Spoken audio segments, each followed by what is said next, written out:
Dear students, quantitative techniques में आज हम बात करेंगे क्लासिफिकेशन ऑफ डेटा के अंदर कंटीन्यूअस सीरीज की, सतत श्रेणी की। लास्ट वीडियो में हमने इंडिविजुअल और डिस्क्रीट सीरीज के बारे में डिस्कशन किया था और आज हम कंटीन्यूअस सीरीज की बात करेंगे। मैंने आपको बताया था classification of continuous variable is called continuous series. जब हम सतत चरों का वर्गीकरण करते हैं तो उसे सतत श्रेणी कहते हैं। कंटीन्यूअस सीरीज में हमारे पास डिफरेंट क्लासेस होती हैं, डिफरेंट ग्रुप्स होती हैं और according to those different groups और different classes number of observations are listed. विभिन्न वर्गों के अनुसार जो आवृत्तियां हैं, जो हमारे पास ऑब्जर्वेशंस हैं, उन्हें वर्गीकृत किया जाता है। तो यहां पर हम सबसे पहले बात करेंगे कि कंटीन्यूअस सीरीज जब हम बना रहे हैं, सतत श्रेणी जब हम बना रहे हैं, सतत श्रेणी की जब हम रचना कर रहे हैं, तो कंटीन्यूअस सीरीज का कंस्ट्रक्शन करते वक्त ये जो बेसिक टर्मिनोलॉजी है, जो मुख्य पारिभाषिक शब्दावली है, जो बेसिक टर्म्स हम काम में लेने वाले हैं, उन्हें एक बार आपको मैं डिस्कस करना चाहूंगा। तो क्या क्या बेसिक टर्म्स काम में आने वाली है, तो उसके लिए हम यहां पर एक एग्जांपल ले रहे हैं कंटीन्यूअस सीरीज का, और अभी मैं एक डायरेक्ट एग्जांपल ले रहा हूं। उसके बाद जब हम इन टर्म्स को समझ लेंगे तो हम इंडिविजुअल सीरीज से कंटीन्यूअस सीरीज को बनाना सीखेंगे। तो मान लीजिए यहां पर हमारे पास मार्क्स हैं और मार्क्स ये हमारा साइज है जिसको हम x से रिप्रेजेंट कर रहे हैं, और ये नंबर ऑफ स्टूडेंट्स हैं, यहां पर विद्यार्थियों की संख्या है जो हमारी फ्रीक्वेंसी है, और 0 से 10, 10 to 20, 20 to 30, 30 to 40, 40 to 50, और यहां मान लीजिए ये नंबर ऑफ स्टूडेंट्स 3, 7, 10, 8, 5। इस तरह से ये कंटीन्यूअस सीरीज का मैंने एग्जांपल लिया है। और यहां पर क्या क्या कंटीन्यूअस सीरीज की मेन टर्म्स होती है, सतत श्रेणी की क्या क्या प्रमुख पारिभाषिक शब्दावली जो है उसे हम यहां पर देखना चाहेंगे। तो सबसे पहले आता है क्लास, वर्ग, कि हम क्या कर रहे हैं, हम डेटा को डिफरेंट क्लासेस में रिप्रेजेंट कर रहे हैं, विभिन्न वर्गों में हम उन्हें प्रस्तुत कर रहे हैं। तो यहां पर जो 0 to 10, 10 to 20, 20 to 30, 30 to 40, 40 to 50, 0 से 10, 10 से 20, 20 से 30, 30 से 40, ये सब डिफरेंट क्लासेस हैं, ये विभिन्न वर्ग हैं। तो इस तरह से हम विभिन्न वर्गों में डेटा को रिप्रेजेंट करते हैं।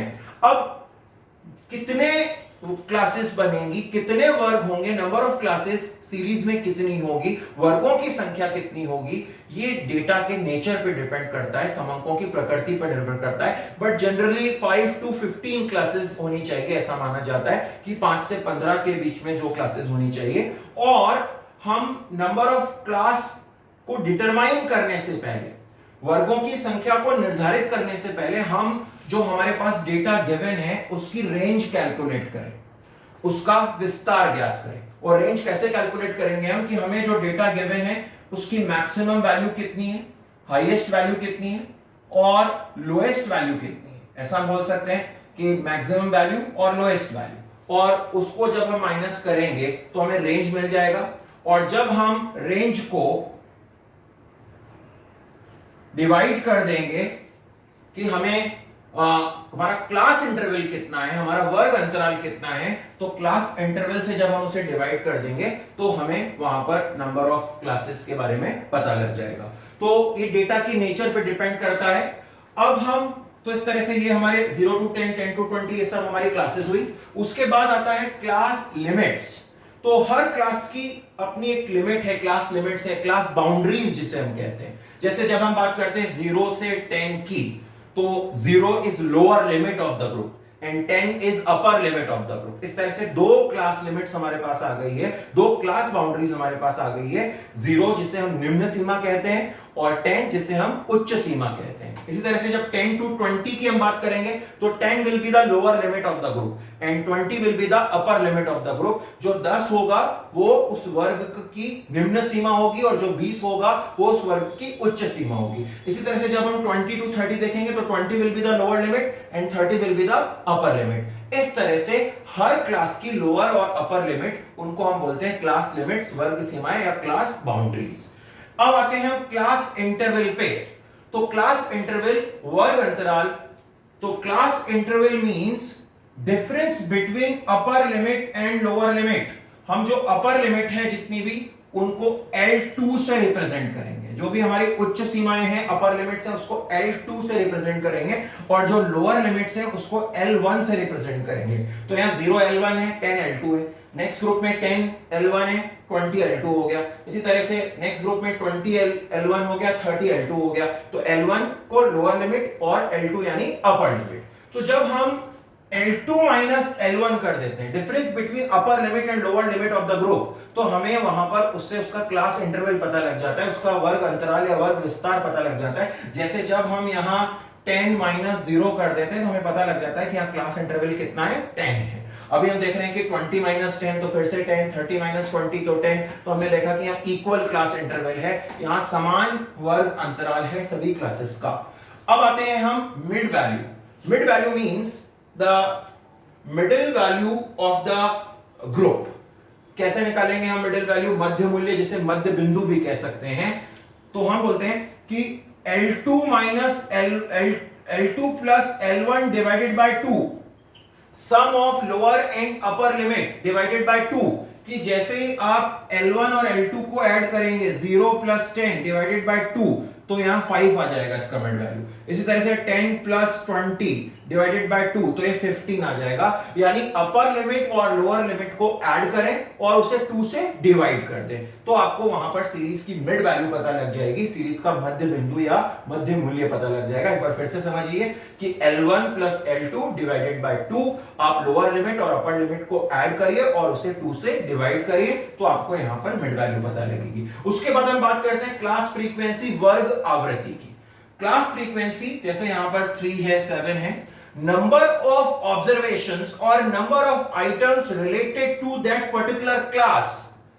उस क्लास से रिलेटेड, उस वर्ग से संबंधित आवृत्तियों की संख्या, उस वर्ग से संबंधित पदों की संख्या, उसे हम बोलते हैं क्लास फ्रीक्वेंसी। जैसे हम यह कह रहे हैं कि 0 से 10 जिन स्टूडेंट्स को मार्क्स मिले हैं वो 3 है, तो 0 से 10 से रिलेटेड जो नंबर ऑफ ऑब्जर्वेशंस है वो 3 है। 10 से 20 से रिलेटेड जो नंबर ऑफ ऑब्जर्वेशंस है वो 7 है। तो number of observations related to that particular group is called frequency.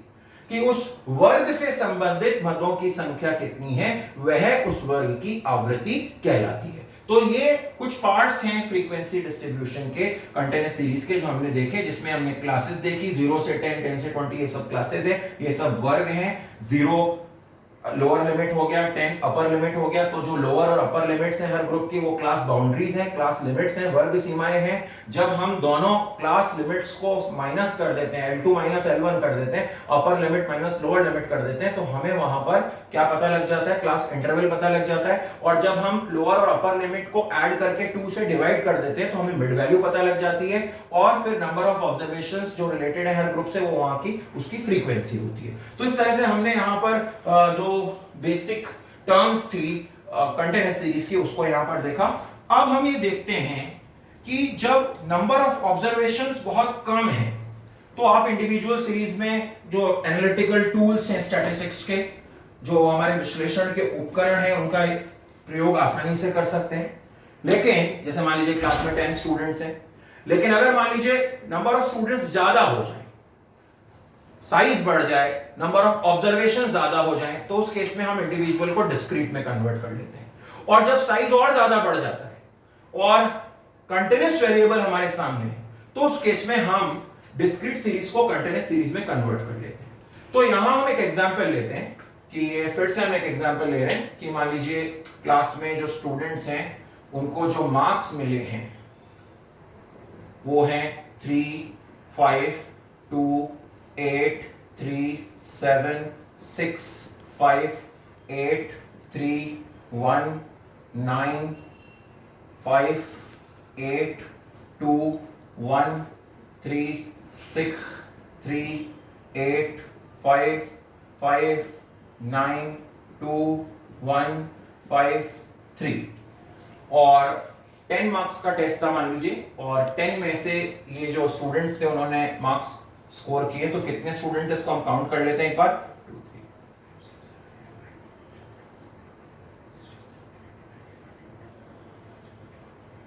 27, total हमारे पास 27 स्टूडेंट्स यहां पर आ रहे हैं। ठीक है, नंबर ऑफ जो ऑब्जर्वेशंस हैं, जो स्टूडेंट्स हैं क्लास में, वो 27 है, और 27 स्टूडेंट्स को ये मार्क्स मिले हैं। तो अगर हमें कंटिन्यूअस सीरीज बनानी है यहां पर, तो हम देख रहे हैं कि जो मिनिमम वैल्यू है 1 है और मैक्सिमम वैल्यू 9 है, तो हम 2 का क्लास इंटरवल यहां पर लेते हैं, 2 का वर्ग अंतराल लेते हैं, और यहां सबसे पहले मार्क्स जो कि हमारा साइज है x, वहां पर हम उन क्लासेस की एंट्री करते हैं, 0 to 2, 2 to 4, 4 to 6, 6 to 8 और 8 to 10। यहां पर आप टैली मार्क लगा रहे हैं, और यहां फ्रीक्वेंसी जो है वो आ जाएगी आवृत्ति। तो इस तरह से एक स्ट्रक्चर हमारे सामने रेडी हो गया है, और अब हम देखते हैं कि सबसे पहला जो स्टूडेंट है उसको मार्क्स मिले हैं 3। तो 3 का मतलब बिटवीन 2 to 4, तो यहां हमने टैली मार्क लगाया। फिर नेक्स्ट स्टूडेंट को 5 मार्क्स मिले, तो 5 यानी 4 to 6 के बीच में, यहां हमने टैली मार्क लगाया। उसके बाद नेक्स्ट स्टूडेंट जो आ रहा है उसको 2 मार्क्स मिले। तो आपको ये ध्यान रखना है कि 0 to 2 का मतलब है फ्रॉम 0 to 1.99, कि अगर किसी को 2 मिले हैं तो जो अपर लिमिट है that will be always excluded from the group. यानी अगर किसी को 2 मार्क्स मिले हैं तो वो 0 से 2 में नहीं आएगा, क्योंकि फिर वो कहां जा रहा है, वो 2 to 4 में जा रहा है। तो अपर लिमिट को हम हमेशा एक्सक्लूड करेंगे व्हाइल कंस्ट्रक्टिंग द सीरीज। जब हम सीरीज बना रहे हैं, जब हम सीरीज की रचना कर रहे हैं, तो हम अपर लिमिट को एक्सक्लूड करेंगे। तो ये जो 2 मार्क्स है ये 0 to 2 ग्रुप में इंक्लूड नहीं होगा, कहां होगा, 2 to 4 में होगा। फिर 8 इसी तरह से 6 to 8 में नहीं आएगा, अभी 8 इसकी अपर लिमिट है, तो ये कहां आएगा, 8 to 10 में आएगा। तो ये यहां पर 8 भी हो गया। उसके बाद 3, तो 3 2 to 4 के अंदर आएगा। फिर 7 यहां 6 to 8 के बीच में आ गया। फिर 6 यानी 6 4 to 6 में नहीं आएगा, 6 to 8 में जाएगा। फिर 5 4 to 5 के बीच में, 4 to 6 के बीच में आएगा। 8 यहां 6 to 8 में नहीं आएगा, अपर लिमिट उच्च सीमा को हमेशा छोड़ना है, कहां आएगा, 8 to 10 में आएगा। फिर 3 2 to 4 के अंदर आ गया। फिर 1 0 to 2 में आ गया। फिर 9 8 to 10 के अंदर आ गया। फिर 5 4 to 6 के अंदर आया। 8 फिर से 8 to 10 के अंदर आ गया। 2 to 4 के अंदर आ गया। 4 ये 5 को हमने ऐसा टैली मार्क लगा दिया यहाँ पर। इसी तरह से 1 ये फिर यहाँ आ गया। 3 2 to 4 6 के अंदर 6 to 8 में आ गया। 3 2 to 4 8 to 10 5 4 to 6 again 5 4 to 6 9 8 to 10 2 to 4 1 0 to 2 5 4 to 6 3 2 to 4।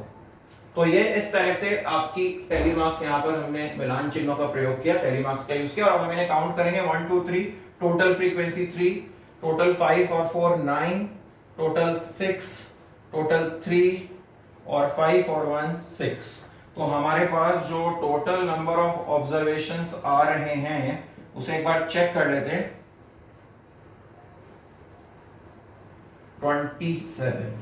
और यहाँ कितने स्टूडेंट थे, 27। इसका मतलब आपकी जो सीरीज है वो बिल्कुल सही है, कोई भी स्टूडेंट यहाँ पर बचा नहीं है, सबको हमने ग्रुप में इंक्लूड कर दिया है। तो इस तरह से आप इंडिविजुअल सीरीज को क्या कर सकते हैं, यहाँ पर आप कंटिन्यूअस सीरीज में कन्वर्ट कर सकते हैं।